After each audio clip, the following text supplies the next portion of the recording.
जय श्री राम। शंखनाद में आपका स्वागत है।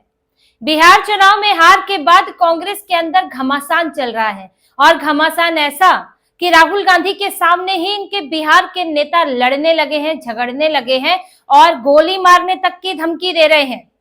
राहुल गांधी की बैठक में मल्लिकार्जुन खड़गे, केसी वेणुगोपाल 4 घंटे तक ये लोग बैठक कर रहे हैं और उसमें झगड़े हो रहे हैं। राहुल गांधी पर सवाल उठ रहे हैं, राहुल गांधी की रणनीति पर सवाल उठ रहे हैं। वोट चोरी के मुद्दे को फेल बताया जा रहा है और पार्टी में इस्तीफे की मांग हो रही है। ये हाल चल रहा है इस वक्त कांग्रेस का। कांग्रेस बिहार की समीक्षा बैठक कर रही है।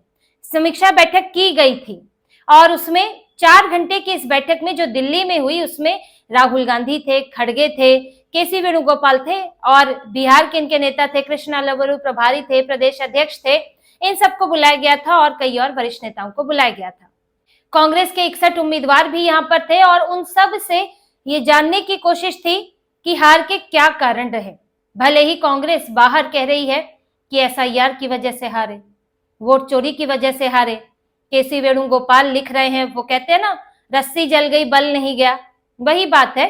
केसी वेणुगोपाल लिख रहे हैं एक्स पर कि ये चुनाव जो थे वो असली जनमत नहीं था, इसमें एसआईआर से फेरबदल किया गया, चुनिंदा लोगों के नाम हटाए गए, संदिग्धों के नाम जोड़े गए। आरोप लगा रहे हैं एसआईआर पर, लेकिन इन्हीं की बैठक के अंदर इनके नेता कह रहे हैं कि एसआईआर का मुद्दा उठाकर आपने गलती की। ये जो बैठक हुई है इसमें राहुल गांधी की वोट चोरी की रणनीति को पूरी तरह असफल बता दिया। जो इनके नेता रहे उन्होंने बताया कि आपने महंगाई, भ्रष्टाचार, शिक्षा, पलायन, इन मुद्दों को छोड़कर वोट चोरी का मुद्दा उठाया, जो कि बिल्कुल सही नहीं था। बिहार के मुद्दे अलग थे, आपकी गठबंधन की पार्टियां अलग जा रही थी, सब लोग दूसरे मुद्दे उठा रहे थे और आप वोट चोरी पर अटके हुए थे। तो बिहार में अगर हमने मुद्दे बदले होते तो उससे सही संदेश जाता, कनेक्ट बन पाता, लेकिन हमने वोट चोरी का मुद्दा उठाया और उससे बिहार में कोई नहीं जुड़ पाया। और ये बोलने वाला कोई एक व्यक्ति नहीं था, कई नेताओं ने ये बात बोली है और ये बात बहुत पहले से भी बोली जा रही थी, चुनाव से पहले भी, कि वोट चोरी का मुद्दा कोई पूछ नहीं रहा है, एसआईआर से किसी को समस्या ही नहीं है। और बल्कि बिहार में एसआईआर हुई तो बीएलओ ने भी कोई आत्महत्या नहीं की, ना ही तो किसी ऐसे व्यक्ति ने आत्महत्या की जिसका नाम कटा है। ये सारे जो समस्याएं शुरू हुई हैं ये बंगाल से शुरू हुई है। जब इनको लगा कि अब कुछ नहीं हो सकता तो भाई बीएलओ के जरिए ही अपनी नैया पार लगाए। बिहार में ऐसा कुछ नहीं हुआ, तो बिहार में मुद्दा ही नहीं था, लेकिन कांग्रेस ने बनाया। बाद में इन्हें इस मुद्दे को भ्रष्टाचार से जोड़ रहे हैं, कभी अपराध से जोड़ रहे हैं, लेकिन खास फायदा हुआ नहीं। तो ये बातें इनके नेताओं ने बताई है कि आपकी रणनीति असफल रही, हमें इस पर नहीं चलना चाहिए था। दूसरा, इनके नेताओं ने कहा कि जो गठबंधन सहयोगी है उनसे सपोर्ट नहीं मिला, तालमेल नहीं था हमारे बीच में, बूथ लेवल पर कोई तालमेल नहीं था और इनके मुद्दे अलग थे, हमारे मुद्दे अलग थे। सीट बंटवारे में देरी हुई, झगड़ा चलता रहा, कई जगह फ्रेंडली फाइट थी, उसकी वजह से नुकसान हुए हैं। ये सारी बातें कही गई हैं और संगठन पर भी सवाल उठाए हैं कि हमने जो नए लोग भर्ती किए, नए लोग उस समय पर लिए, उनसे भी नुकसान हुआ। बाहर से लोग आए, जैसे कृष्णा लवरू की तरफ भी इशारा था कि बाहर से लोग आए, उसकी वजह से नुकसान हुआ, जिन्हें बिहार की राजनीति की जानकारी नहीं थी। एक नेता ने तो यहां तक कह दिया कि जिस तरह 2019 में लोकसभा चुनाव हारने के बाद राहुल गांधी ने इस्तीफा दिया था, वही इस्तीफे बिहार में भी होनी चाहिए। तो इशारा कृष्णा लवरू और राजेश राम की तरफ था।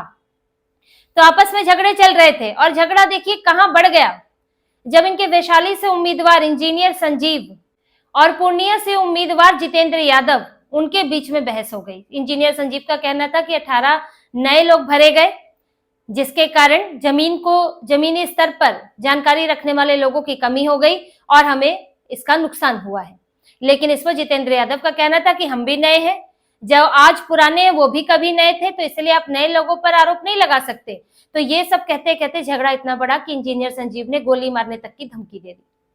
बाद में वो कहने लगे कि तोड़ मरोड़ कर मेरी बात बताई जा रही है, लेकिन जैसा कि सामने आ रहा है कि उन्होंने गोली मारने तक की धमकी दे दी, तो इतना झगड़ा बढ़ गया कांग्रेस के अंदर। सब फ्रस्ट्रेट हैं, सब परेशान हैं कि हार गए और उम्मीद खत्म हो गई। आपके पास पिछली बार कम से कम 19 सीटें थी और लगा था कि राहुल गांधी 5-5 बार बिहार आ रहे हैं, ऐसा दौर चल रहा है। कन्हैया कुमार तो गायब ही हैं। कन्हैया कुमार कांग्रेस से लगभग आउट है, ना वो इस बैठकों में है, ना वो कोई राष्ट्रीय स्तर की बैठक में है, वो बिल्कुल गायब है और इन्हीं कन्हैया कुमार को बिहार की कमान दी जा रही थी। फिर राहुल गांधी आए, 15-15 दिन की यात्रा कर निकले तेजस्वी यादव के साथ। इन्होंने बिहारियों के खिलाफ गाली देने वाले लोग तक बुलाए और सोचा कि इनके जरिए वोट मिल जाएंगे। इससे कांग्रेस के नेताओं का बड़ा उत्साह बढ़ गया, मनोबल बढ़ गया। लगा कि अब तो 19 से सीधे हमारी पार्टी जो है 60 पहुंच जाएगी। 61 पे लड़ रहे हैं, 60 तो जीत ही लेंगे।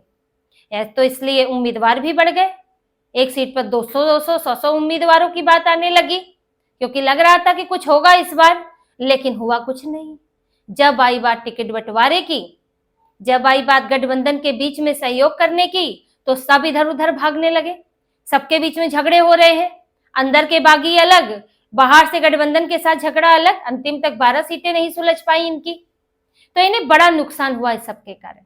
और अब इनके जो नेता हैं उनकी उम्मीदें टूट गई हैं और इसीलिए झगड़ा निकलकर सामने आ रहा है। और अभी तो ये झगड़ा हो रहा है बैठकों में, उसके बाद इस्तीफे होंगे। कुछ इस्तीफे हुए भी हैं।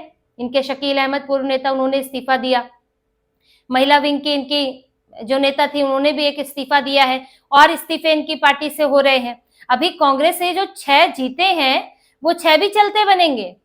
ये 6 जरूरी नहीं है कि कांग्रेस में रहे, मौका मिलेगा तो वो बीजेपी में, जदयू में कहीं भी चले जाएंगे, क्योंकि अब कांग्रेस का भविष्य जीरो दिख रहा है। जब इतनी कोशिश करके भी, जब आपने पुरानी लीडरशिप हटाई, अखिलेश सिंह आपने हटाए कि वो लालू यादव के प्रभाव में रहते हैं तो हमें हारने वाली सीटें मिलती हैं, तो आपने बदल दिया। आप कृष्णा लबरू ले आए, बिल्कुल नए आप लीडरशिप को ले आए वहां पर, और यहां से राहुल गांधी खुद कमान संभालने लगे।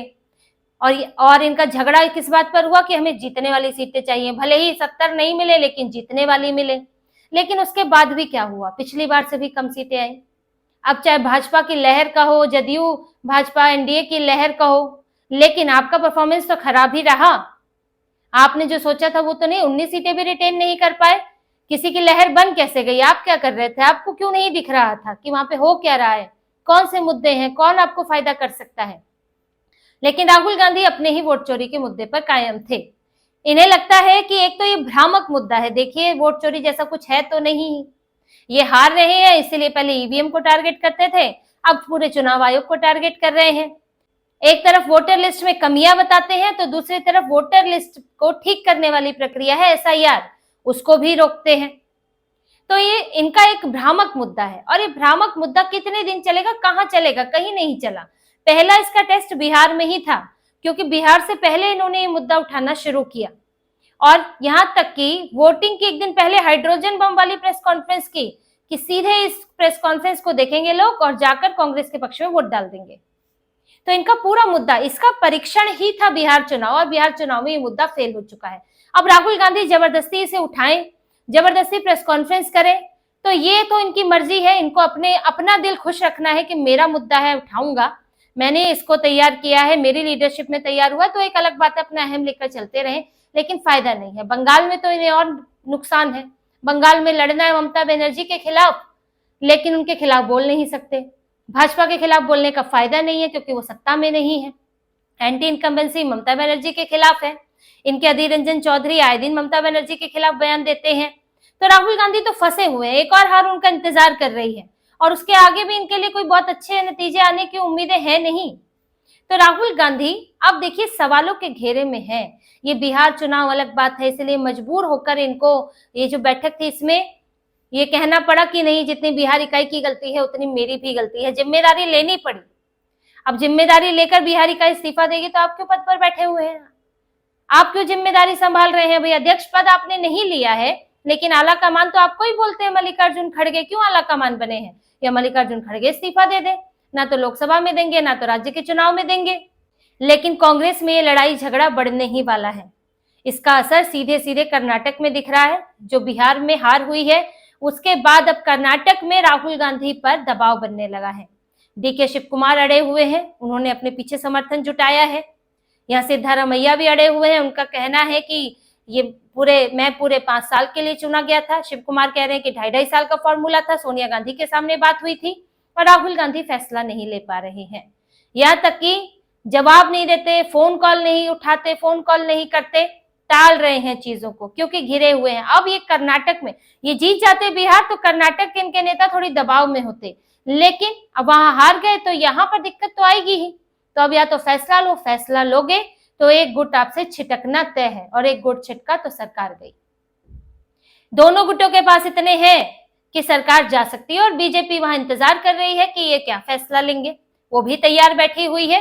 तो राहुल गांधी एक हाथ से चीज निकल चुकी है, एक हाथ से निकलने वाली है, भविष्य में कोई जीत दिख नहीं रही है। तो पूरी कांग्रेस निराशा में है, अंधकार में है, और राहुल गांधी पर बार बार सवाल उठ रहे हैं, नेतृत्व पर सवाल उठ रहे हैं। लेकिन क्योंकि गांधी कांग्रेस जो है वो एक प्राइवेट लिमिटेड पार्टी है, गांधी परिवार की पार्टी है, तो इसमें अब पार्टी प्राइवेट लिमिटेड है, कंपनी की तरह है, तो जब तक उसका मालिक रहेगा तब तक वही मालिक रहेगा, कोई और तो रहेगा नहीं। पर जब नेतृत्व नहीं बदलता है लेकिन, तो निचले स्तर पर घोर निराशा पनपती है, हताशा पनपती है, और जिसका आपको नतीजा चुनाव में देखने को मिलता है। तो इसी तरह की और खबरें और विश्लेषण आपके लिए लाते रहेंगे। हमसे जुड़े रहिए, सब्सक्राइब कीजिए, कमेंट कीजिए। बहुत बहुत धन्यवाद। जय श्री राम।